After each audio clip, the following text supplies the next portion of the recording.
What a headline, isn't it? I bet it's what made you click. I don't blame you, because like when I saw the headline, I was like, oh no, I need to read this. I do wonder though, do journalists have an office? Like in the New York Times, do they have to actually go to a physical place? I think they do. I think they have an open office. Can you imagine being the woman that wrote this? And then you have to make eye contact with all your colleagues? Like, seriously, imagine you're a journalist as well working for the New York Times, and you must know what your colleagues write.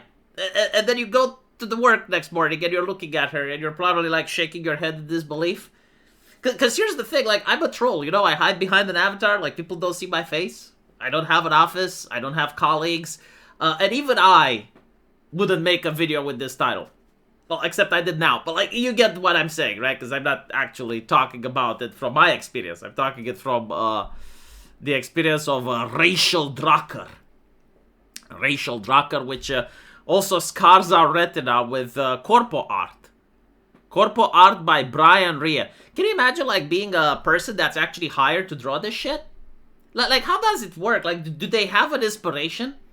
Does anyone actually stop for a second to analyze the corpo art? Like, let's zoom in a little bit. Let's see what is being displayed here. Like, you have a lady, right, which is sitting alone, as if she's about to give birth. Like she's spreading her legs, looking at the horizon, and underneath her there's a sea of men that aren't interested in her, but instead they're interested on their phones. Wow, this is fascinating. Right, so the article is called "Where Have Men Gone?" Men haven't gone anywhere, right? Like, the human race is still dating despite the hysteria. Despite the fact, oh, there's no more baby. Like, people want to have sex, okay? The problem is that this lady is a very left-leaning person. How left-leaning? Well, apparently, like, she's connected with Playboy. She got her date canceled by a man who chose to spend more time with his son rather than her. But she wasn't vindictive about it. She understands. She has a son as well, even though she's not married. And we get to notice another corporate art over here. Where you have, I guess, the lady, like a creepy stalker, looking at the men, wondering why they're over there and not with her. And anyway, you know, you read this, and she says that she goes to the restaurant, and she looks around, and she sees a lot of single women. And this disturbs her because she's wondering, where are the men? And it's like, okay, well, hold on a little bit. Like, this is a personal experience. This is not a statistic, a survey, or anything like that. Let's see how old this lady is.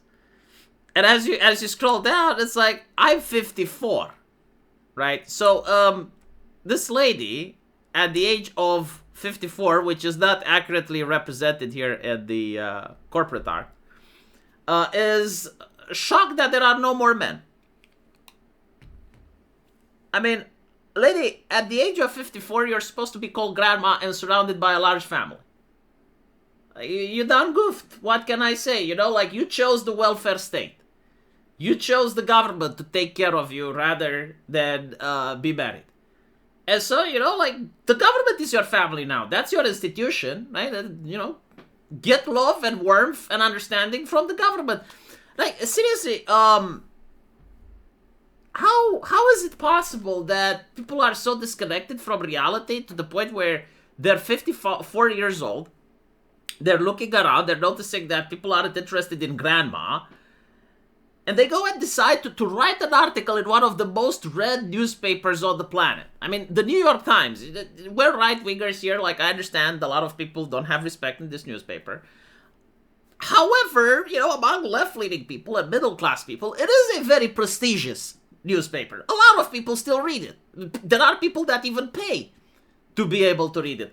And so, how can you think it's a good idea to basically state, yeah, I'm old and no one wants to date me, and write an article about it? And again, like, she probably goes to work, and there are colleagues over there looking at her over the table. And, you know, it's not only that, like, she's complaining because her entire life, her dating experience, from what I gather, is her knowing how to manipulate men. Like, knowing exactly how much attention she should give until a man opens a wallet. And she's upset that those men are on the internet. It's like, yeah, they get exactly that from OnlyFans, and they get exactly that from VTubers. And they get exactly that from Twitch streamers. Like the little attention, the little, piece of affection. Yeah, it's commodified now. If a man actually wants to see a woman, then he wants a relationship. He wants something that he cannot get from the OnlyFans, that he cannot get from the VTuber. It's not rocket science, right? Like, if you're literally offering something, and you're still asking for money, right? And the only thing that you're giving is a one-night stand? Well, men figured out how to jerk off, It's not... Like, it's not that women aren't interesting anymore, or that men don't want women anymore. It's like, no, like, when men want women, they want a relationship. They want something more than to go out at the restaurant and be ripped off for the price of a meal, and then maybe, if they're lucky, go to her house, and hopefully her kid is asleep, so they can do, like, a little bit of snoo-snoo, and that's it. It's like, a lot of men just prefer going to a VTuber. Give her a super chat, hear the bitch sing some karaoke, and that's it. And then they fap themselves, thinking about the anime girl. And that's what men do now. And if you're not offering more as a woman, then you're not going to get any.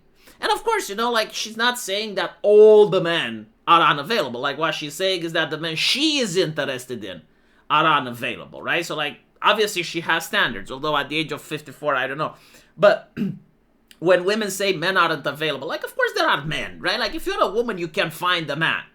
Unless you have, like, some genetical defect or, you're missing a body part, you can find a man. The problem is, like, they don't want the man. They want the man that they like. Well, then it's more difficult. And so, like, usually the men that they're like, they're not stupid. Like, they understand the game. Like, why would I even go out to see some random chick over a dinner that she doesn't want anything more than a one-night stand, or she doesn't even want that, like, she just wants me to pay for her. So, like, yeah, a lot of men are only going to come out if they're actually interested in a relationship, and definitely they're not going to come out if you're at the age of 54. I mean, come on, if I was at the age of 54, I would stop dating. Like, you're pretty much with a foot in the grave at that point, you're on your way to the crematorium. Like, come on. We gotta be real here for a little bit. Feelings are important and all that. But, like, when you were 18, you would call a 54-year-old a grandma. Come on. Let's get real. I bet these are the women that are seething on Twitter and they're picking on Elon Musk's AI companion, calling her childlike. I mean, sure, if you're the age of 54 and you see, like, an anime girl that's in her 20s, yeah, I mean, she's pretty much an infant. And they're coping and seething, and they're blaming, the anime girls, the chatbots, the VTubers, like, literally everything besides their poor life choices. At the age of 54, you're expected to have a family. And if you don't have a family, well, by that time, you probably won't get one. Seriously, imagine me, like, let's say my wife passes away. Like, why would I go out with a 54-year-old? To do what? Like, even if I had the son with her, like, by the time the son is 18, how old is she? Anyway, I'm not saying that her way of life... See, I'm a lot more compassionate than Sargon, Like, I'm still the same me that I used to be in 2016. I'm not saying that her way of life is bad. What I am saying is that it's a choice. And choices come with consequences. And the consequences are this. Now you're sitting here alone, gawking at other men like some creepy pervert. Would you approve this art? Like, if you are the journalist writing this, would you approve this art? It's not very charitable, isn't it? Anyway, right. I want to know what you guys think. And the YouTube algorithm has selected the video from you. Apparently, one of the smartest algorithms in the world think that the video on the screen right now is the one that you should watch. So, yeah, give it a chance. And I'll see you guys in the comment section. Take care.